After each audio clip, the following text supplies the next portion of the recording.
Pakistan workers federation Sindh region पारां आपाशी खाते जे रिटायर्ड मुलाज़मनि जे मान में सखर यूनियन ऑफिस में अलविदाई तकरीब मुनक़िद कई वई, जंहिंमें एसडीओ सखर बैराज अब्दुल समद दहर, एसडीओ नारा केनाल एहसान अयाज शेख, रिटायर्ड मुलाज़मनि समेत मुलाज़मनि ऐं मुख़्तलिफ़ मज़दूर यूनियन्स जे उहिदेदारनि शिरकत कई।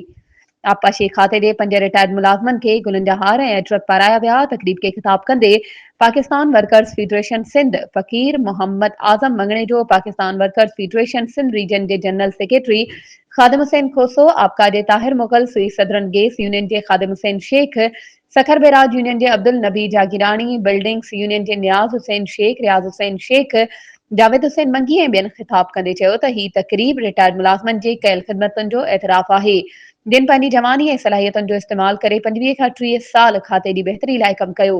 जॾहिं त हर खाते जो मुलाज़िम ई इन जी सुञाणप आहे। हुननि चयो त असांजी तंज़ीमूं मुलाज़मनि जे हक़नि लाइ जिदोजहद करे रहियूं आहिनि। मुलाज़मनि खे हक़ मिलण ताईं ख़ामोश थी न वेहंदासीं। इन मौक़े ते फ़कीर मोहम्मद आज़म मंगणेजो 12 दिसंबर ते खैरपुर में थींदड़ Pakistan workers federation Sindh region जे जलसे में भरपूर शिरकत जी दावत ॾिनी।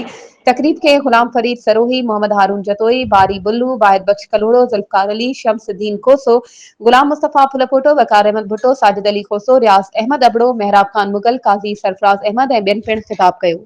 वधीक ख़बरुनि ऐं अपडेट्स जे लाइ असांजे चैनल खे सब्सक्राइब कयो ऐं हा, बेल आइकन खे प्रेस करणु न विसारिजो त जीअं असांजी हर नई अचण वारी वीडियो तव्हां ताईं पहुचे।